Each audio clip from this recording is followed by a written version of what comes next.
ಶಿವಮೊಗ್ಗದಲ್ಲಿ ಬಿಡದೆ ಸುರಿತಾ ಇದೆ ವರ್ಷಧಾರೆ. 1 ಗಂಟೆಯಿಂದ ಗುಡುಗು ಮಿಂಚಿನ ಜೊತೆ ಮಳೆ ಸುರಿತಾ ಇರುವಂತದ್ದು. ಶಿವಮೊಗ್ಗ ಜಿಲ್ಲೆಯಾದ್ಯಂತ ಸುರಿತಾ ಇರುವಂತ ಮಳೆ ನಗರದ ತಗ್ಗು ಪ್ರದೇಶದಲ್ಲಿ ನೀರು ನುಗ್ಗುವಂತ ಭಯ ಕಾಣಿಸ್ತಾ ಇದೆ. ಹಳ್ಳಗಳಂತ ಆಗಿರುವಂತದ್ದು ಶಿವಮೊಗ್ಗ ಸ್ಮಾರ್ಟ್ ಸಿಟಿಯ ಚರಂಡಿಗಳು ಧಾರಾಕಾರವಾಗಿ ಮಳೆ ಸುರಿತಾ ಇರುವಂತ ಹಿನ್ನೆಲೆಯಲ್ಲಿ ಎಲ್ಲ ಕಡೆನೂ ಕೂಡ ನೀರು ನಿಂತ್ಕೊಂಡಿದೆ. ಶಿವಮೊಗ್ಗದಲ್ಲೂ ಕೂಡ ಧಾರಾಕಾರವಾಗಿ ಮಳೆ ಸುರಿತಾ ಇರುವಂತದ್ದು. ಸ್ಮಾರ್ಟ್ ಸಿಟಿ ಯೋಜನೆಗಳು ಕಾಮಗಾರಿಯ ಹಂತದಲ್ಲಿರುವಂಥದ್ದು. ಕಾಮಗಾರಿ ನಡೀತಾ ಇದೆ. ಈ ಸಂದರ್ಭದಲ್ಲೂ ಕೂಡ ಈ ಕಾರಣಕ್ಕೂ ಸಾಕಷ್ಟು ಕಡೆ ನೀರು ನಿಂತ್ಕೊಳ್ತಾ ಇದೆ. ನೀರು ಫ್ಲೋಯಿಂಗ್ ಇಲ್ಲ. ಸೊ ಹೀಗಾಗಿ ಬಡಾವಣೆಗಳಲ್ಲಿ ನೀರು ನಿಂತ್ಕೊಂಡು ಸಾಕಷ್ಟು ಸಂಕಷ್ಟವನ್ನು ಅನುಭವಿಸುವಂತಾಗಿದೆ.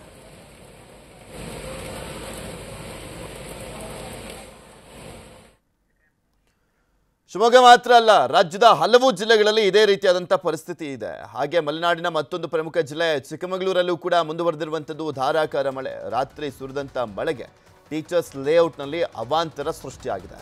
ಕಾಲುವೆ ತುಂಬಿ ರಸ್ತೆ ಮೇಲೆ ನದಿಯಂತೆ ಹರಿದಿರುವಂಥದ್ದು ನೀರು. ಆ ದೃಶ್ಯಾವಳಿಯನ್ನು ಕೂಡ ನಿಮಗೆ ತೋರಿಸ್ತಾ ಇದ್ದೀವಿ. ಯಾವ ರೀತಿಯಾಗಿ ಧಾರಾಕಾರವಾದಂಥ ಮಳೆ ಚಿಕ್ಕಮಗಳೂರಿನಲ್ಲೂ ಕೂಡ ಬಂದಿದೆ. ವರ್ಣ ಅಬ್ಬರಿಸಿದ್ದಾನೆ ಅಲ್ಲಿ ಅಂತ. ಮನೆಗಳಿಗೆ ನೀರು ನುಗ್ಗಿ ಅವಾಂತರ ಸೃಷ್ಟಿಸಿರುವಂಥದ್ದು. ಮನೆ ಕಾಂಪೌಂಡ್ನಲ್ಲಿದ್ದಂಥ ವಸ್ತುಗಳು ಜಲಾವೃತವಾಗಿದೆ. ನೀರನ್ನು ಹೊರ ಹಾಕಲಿಕ್ಕೆ ಜನರು ಹರಸಾಹಸ ಪಡುವಂಥ ಪರಿಸ್ಥಿತಿ ಇದೆ.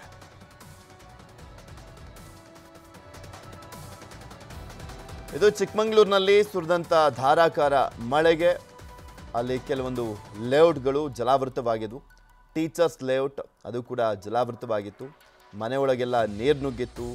ಮನೆಯೊಳಗೆ ನೀರು ನುಗ್ಗಿದ್ದಂಥ ಹಿನ್ನೆಲೆಯಲ್ಲಿ ಆ ನೀರನ್ನು ಹೊರ ಹಾಕೋದ್ರಲ್ಲೇ ರಾತ್ರಿ ಇಡೀ ಜಾಗರಣೆ ಆದಂತಾಗಿದೆ ಅಲ್ಲಿನ ನಿವಾಸಿಗಳಿಗೆ. ಚಿಕ್ಕಮಗಳೂರು ತಾಲೂಕಿನ ಉದ್ದೇಬೋರನಹಳ್ಳಿಯಲ್ಲಿ ಗುಡಿಸಲುಗಳಿಗೆ ಚರಂಡಿ ನೀರು ನುಗ್ಗಿದೆ. ಮತ್ತೊಂದು ಕಡೆ ಗೋಡೌನ್ಗೆ ನೀರು ನುಗ್ಗಿ ಲಕ್ಷಾಂತರ ರೂಪಾಯಿ ಮೌಲ್ಯದ ಗೊಬ್ಬರ ಹಾಳಾಗಿದೆ. ಚರಂಡಿ ಕಾಮಗಾರಿಯನ್ನು ಹೆದ್ದಾರಿ ಪ್ರಾಧಿಕಾರದ ಅಧಿಕಾರಿಗಳು ಅರ್ಧಕ್ಕೆ ನಿಲ್ಲಿಸಿರುವುದರಿಂದ ಈ ಅವಾಂತರ ಆಗಿದೆ. ಇನ್ನು ಚಿಕ್ಕಮಗಳೂರು ತಾಲೂಕಿನ ಆಲ್ದೂರು ಸಮೀಪದ ಕಸ್ಕೆ ಗ್ರಾಮದಲ್ಲಿ ಮರ ಬಿದ್ದು ಮನೆ ಕುಸಿದಿದೆ. ಅದೃಷ್ಟವಶಾತ್ ಪ್ರಾಣಾಪಾಯದಿಂದ ಮನೆಯಲ್ಲಿದ್ದಂಥವರು ಪಾರಾಗಿದ್ದಾರೆ. ಇನ್ನು ಹೌಸಿಂಗ್ ಬೋರ್ಡ್ ಬಡಾವಣೆಯ ಬಿಷಪ್ ಹೌಸ್ ಕಾಂಪೌಂಡ್ ಗೋಡೆ ಕುಸಿದು 5 ಬೈಕು 2 ಸೈಕಲ್ ಜಖಂಗೊಂಡಿವೆ.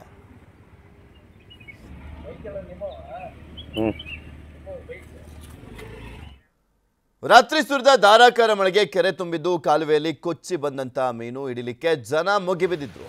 ಚಿಕ್ಕಮಗಳೂರು ನಗರದ ಕಲ್ಯಾಣ ನಗರ ಬಡಾವಣೆಯಲ್ಲಿ ಈ ಘಟನೆ ನಡೆದಿದೆ. ಹುಣಸೆ ಹಳ್ಳಿ ಕೆರೆ ತುಂಬಿ ಹರಿತಾ ಇದ್ದು ಬಲೆ ಹಾಕಿ ಮೀನುಗಳನ್ನು ಹಿಡಿಲಿಕ್ಕೆ ಜನ ಮುಗಿಬಿದ್ದಿದ್ರು.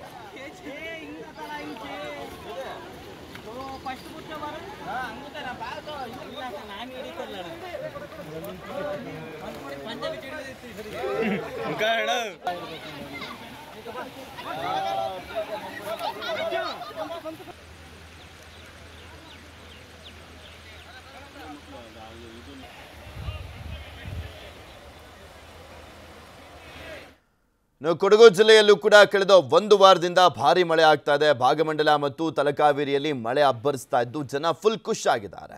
ಬಿಟ್ಟು ಬಿಡದೆ ಮಳೆ ಸುರಿತಾ ಇರುವಂತ ಹಿನ್ನೆಲೆಯಲ್ಲಿ ಕಾವೇರಿ ನೀರಿನ ಮಟ್ಟ ದಿನೇ ದಿನೇ ಏರಿಕೆ ಆಗ್ತಾ ಇದೆ. ಸದ್ಯ ಮಳೆ ಇಲ್ಲ. ಅಲ್ಲಿ ಡ್ಯಾಮ್ಗಳೆಲ್ಲವೂ ಕೂಡ ಖಾಲಿಯಾಗೋಗ್ಬಿಟ್ಟಿತ್ತು. ಹಾರಂಗಿ, KRS, ಹೇಮಾವತಿ ಎಲ್ಲ ಡ್ಯಾಮ್ಗಳು ಆಲ್ಮೋಸ್ಟ್ ಡೆಡ್ ಸ್ಟೋರೇಜ್ ಅನ್ನ ತಲುಪಿದ್ದಂಥದ್ದು. ಸೊ ಮಳೆ ಬರಲಿ ಅನ್ನುವಂಥ ಪ್ರಾರ್ಥನೆ ಕೂಡ ಇತ್ತು. ಸದ್ಯ ಆ ಪ್ರಾರ್ಥನೆ ಎಲ್ಲ ಫಲಿಸಿದೆ. ಅಲ್ಲೂ ಕೂಡ ನಿರಂತರವಾಗಿ ಮಳೆ ಸುರಿತಾ ಇರುವಂಥ ಹಿನ್ನೆಲೆಯಲ್ಲಿ ಡ್ಯಾಮ್ಗಳಿಗೆ ನೀರು ಬರ್ತಾ ಇದೆ. ಅಲ್ಲಿ ಯಾವ ರೀತಿಯಾಗಿ ಮಳೆ ಸುರಿತಾ ಇದೆ, ಮಳೆಯಿಂದಾಗಿ ಏನೇನೆಲ್ಲ ಅವಾಂತರಗಳು ಸೃಷ್ಟಿಯಾಗಿತ್ತು ಅನ್ನುವಂಥದ್ರ ಬಗ್ಗೆ ನಮ್ಮ ಪ್ರತಿನಿಧಿ ಅಲ್ಲಿ ಒಂದು ಪ್ರತ್ಯಕ್ಷ ವರದಿಯನ್ನು ಕೊಟ್ಟಿದ್ದಾರೆ. ಪ್ರೇಮ್ ಕುಮಾರ್ ನೋಡ್ಕೊಂಬೋಣ. ಆವರಿಸಿದಂತಹ ಕೊಡಗು ಜಿಲ್ಲೆಗೆ ಕಳೆದ 1 ವಾರಗಳಿಂದ ಕೊಡಗು ಜಿಲ್ಲೆಯಲ್ಲಿ ನಿರಂತರವಾಗಿ ಮಳೆಯಾಗ್ತಾ ಇದೆ. ಈಗ ನಾವು ನೋಡಬಹುದು ಕೊಡಗು ಜಿಲ್ಲೆಯಲ್ಲಿ ನಿರಂತರವಾಗಿ ಮಳೆಯಾಗ್ತಾ ಇರುವಂತಹ ದೃಶ್ಯಗಳು. ಇದು ಬರದ ಕಾರ್ಮೋಡ ಆವರಿಸಿದಂತಹ ಕೊಡಗು ಜಿಲ್ಲೆಗೆ ಕಳೆದ 1 ವಾರಗಳಿಂದ ನಿರಂತರವಾಗಿ ಮಳೆ ಆಗ್ತಾ ಇದೆ. ಇದರಿಂದ ರೈತಾಪಿ ವರ್ಗ ಮತ್ತೆ ಇಲ್ಲಿನ ಜನರು ಕೂಡ ಖುಷಿಯನ್ನು ಪಡ್ತಿರುವಂತದ್ದು, ಸಂತೋಷವನ್ನು ವ್ಯಕ್ತಪಡಿಸಿರುವಂತದ್ದು. ಇದು ಕೊಡಗು ಜಿಲ್ಲೆಯಲ್ಲಿರುವಂತಹ ಕಾವೇರಿ ನದಿಯ ತೀರ ಅಂತ ಹೇಳ್ಬೋದು. ಈಗ ಮುಂಜಾನೆ ಇದ್ದಂತಹ ತುಂತುರು ಮಳೆ ಆರಂಭವಾಗಿತ್ತು. ಈಗ ಮಧ್ಯಾಹ್ನದಿಂದ ಮಳೆಯ ಒಂದು ಬಿರುಸು ಹೆಚ್ಚಾಗಿದೆ ಅಂತ ಹೇಳ್ಬೋದು. ಇದು ಕಾವೇರಿ ನದಿಯಲ್ಲಿ ಕಳೆದ 1 ವಾರಗಳಿಂದ ತಲಕಾವೇರಿ ಮತ್ತೆ ಭಾಗಮಂಡಲದಲ್ಲಿ ಹೆಚ್ಚು ಮಳೆ ಆಗ್ತಾ ಇರೋದ್ರಿಂದಾಗಿ ಕೂಡ ಬರಡಾಗಿದ್ದಂತಹ ಅಂದ್ರೆ ಒಂದು ಸ್ವಲ್ಪವೂ ಕೂಡ ನೀರಿನಂತೆ ಬರಡಾಗಿದ್ದಂತಹ ಕಾವೇರಿ ನದಿ ಈಗ ನೀರು ಸ್ವಲ್ಪ ಹರಿತಾ ಇರುವಂತದ್ದನ್ನ ನಾವು ಕಾಣಬಹುದಾಗಿರುವಂತದ್ದು. ಇದು ಹೊಸ ನೀರು ಅಂದ್ರೆ ತಲಕಾವೇರಿ ಭಾಗಮಂಡಲದಲ್ಲಿ ಹೆಚ್ಚು ಮಳೆ ಆಗಿರೋದ್ರಿಂದ ಕಾವೇರಿ ನದಿಯಲ್ಲಿ ನೀರು ಹರಿತಾ ಇದೆ. ಇದು KRS ಅಣೆಕಟ್ಟಿಗೆ ಮುಖ್ಯವಾದ ನೀರಾಗಿರುವಂತದ್ದು. ಇಲ್ಲಿಂದ ಅಂದ್ರೆ 3-4 ದಿನಗಳಿಂದ ಮಳೆ ಆಗ್ತಾ ಇರುವ ಹಿನ್ನೆಲೆಯಲ್ಲಿ ಕೂಡ KRS ಅಣೆಕಟ್ಟಿಗೂ ಕೂಡ ಒಳ ಹರಿವಿನ ಪ್ರಮಾಣ ಹೆಚ್ಚಾಗಿರುವಂತದ್ದು. ಕೊಡಗು ಜಿಲ್ಲೆಯಾದ್ಯಂತ ಕಾವೇರಿ ನದಿ ಮತ್ತೆ ತೂಪುಳ ಎರಡೂ ನದಿಗಳು ಕೂಡ ಪ್ರಮುಖವಾಗಿ ಕಂಡುಬರ್ತಾವೆ. ಎರಡೂ ನದಿಗಳು ಕೂಡ ಈಗಾಗಲೇ ತುಂಬಿ ಹರಿತಾ ಇರುವಂತದ್ದು. ಮತ್ತೆ ತಳಭಾಗದಲ್ಲಿ ನೀರು ಕೂಡ ಒಂದು ಸ್ವಲ್ಪವೂ ಕೂಡ ನೀರಿದಂತೆ ಒಂದು ಭಾಸವಾಗಿತ್ತು. ಇದರಿಂದನೂ ಕೂಡ ಮಂಡ್ಯ, ಮೈಸೂರು, ಬೆಂಗಳೂರು ಕೂಡ ಜನರಿಗೂ ಕೂಡ ಕುಡಿಯುವಂತ ನೀರಿನ ಸಮಸ್ಯೆ ಎದುರಾಗಿತ್ತು. ಈಗ ಕೊಡಗು ಜಿಲ್ಲೆಯಲ್ಲಿ ನಿರಂತರವಾಗಿ ಮಳೆ ಆಗ್ತಾ ಇರೋದ್ರಿಂದಾಗಿ ಜನರು ಸ್ವಲ್ಪ ನಿಟ್ಟುಸಿರು ಬಿಟ್ಟಿರುವಂತದ್ದು, ಪ್ರಾಣಿ ಪಕ್ಷಿಗಳು ಕೂಡ ನಿಟ್ಟುಸಿರು ಬಿಟ್ಟಿರುವಂತದ್ದನ್ನ ನೋಡಬಹುದು. ಈಗ ಮಧ್ಯಾಹ್ನದಿಂದನೂ ಕೂಡ ಚುರುಕುಗೊಂಡಿರುವ ಮಳೆ ಏನಿದೆ, ಆ ಮಳೆಯಲ್ಲೂ ಕೂಡ ಪ್ರವಾಸಿಗರ ಸಂಖ್ಯೆ ಅಂದ್ರೆ ಕೊಡಗು ಜಿಲ್ಲೆಯಲ್ಲಿ ಮಳೆ ಬೀಳ್ತಿರುವ ಹಿನ್ನೆಲೆಯಲ್ಲಿ ಕೂಡ ಪ್ರವಾಸಿಗರ ಸಂಖ್ಯೆ ಹೆಚ್ಚಾಗಿರುವಂತದ್ದು. ಈಗ ನೋಡಬಹುದು, ಇದು ಸೇತುವೆ ಮೇಲೂ ಕೂಡ ವಾಹನಗಳ ದಟ್ಟಣೆ ಹೆಚ್ಚಾಗಿರುವಂತದ್ದು. ಕೊಡಗು ಜಿಲ್ಲೆಯಾದ್ಯಂತ ಭಾರಿ ಮಳೆ ಆಗ್ತಾ ಇದೆ. ಈ ಮಳೆ ಆಗಿರುವ ಹಿನ್ನೆಲೆಯಲ್ಲಿ ಕೂಡ ಪ್ರವಾಸಿಗರು ನೆಂದು ಖುಷಿಯನ್ನ ಪಡ್ತಾ ಇದ್ರೆ, ಸ್ಥಳೀಯರು ಕೃಷಿ ಚಟುವಟಿಕೆಗಳನ್ನ ಮಾಡ್ಕೊಳ್ಳೋದಕ್ಕೋಸ್ಕರವಾಗಿ ಈಗಾಗಲೇ ಎಲ್ಲಾ ರೀತಿಯ ತಯಾರಿಗಳನ್ನ ಮಾಡ್ಕೊಂಡಿರುವಂತದ್ದು. ಏನು ಕೊಡಗು ಜಿಲ್ಲೆಯಾದ್ಯಂತ ಕಳೆದ 3-4 ದಿನಗಳಿಂದ ನಿರಂತರವಾಗಿ ಮಳೆ ಆಗ್ತಾ ಇರೋದ್ರಿಂದ ಕೂಡ ಕುಡುಗು ಸಹಿತ ಭಾರಿ ಮಳೆ ಆಗ್ತಾ ಇದೆ. ಇದರಿಂದನೂ ಕೂಡ ರೈತಾಪಿ ವರ್ಗ ಖುಷಿಯನ್ನ ಪಡ್ತಾ ಇದೆ. ಮತ್ತೆ ಕೊಡಗು ಜಿಲ್ಲೆಯಲ್ಲಿ ಬರದ ಛಾಯೆ ಆವರಿಸಿತ್ತು. ಇದರಿಂದನೂ ಕೂಡ ನೀರು ಎಲ್ಲಾ ಕಡೆ ತುಂಬಿ ಹರಿತಾ ಇರೋದ್ರಿಂದ ಕೂಡ ಜನರು ಸಂತೋಷವನ್ನು ವ್ಯಕ್ತಪಡಿಸಿರುವಂತದ್ದು.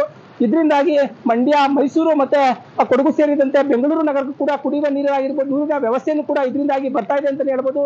ಕಾವೇರಿನ ಒಳ ಹರಿವು ಕೂಡ ಹೆಚ್ಚಾಗಿದೆ ಅಂತಾನೆ ಹೇಳ್ತಾ ಇರುವಂತದ್ದು. ಈಗ ಕೊಡಗು ಜಿಲ್ಲೆಯಾದ್ಯಂತ ಸುರಿಯುತ್ತಿರುವ ಭಾರಿ ಮಳೆಯಿಂದ ಕೂಡ ರಾಜ್ಯ ಹಾಗೂ ಹೊರ ರಾಜ್ಯದ ಜನರು ಕೂಡ ಸಂತಸವನ್ನ ವ್ಯಕ್ತಪಡಿಸಿರುವಂತದ್ದು. ಪ್ರೇಮ್ ಕುಮಾರ್, ನ್ಯೂಸ್ 18 ಕನ್ನಡ, ಕೊಡಗು.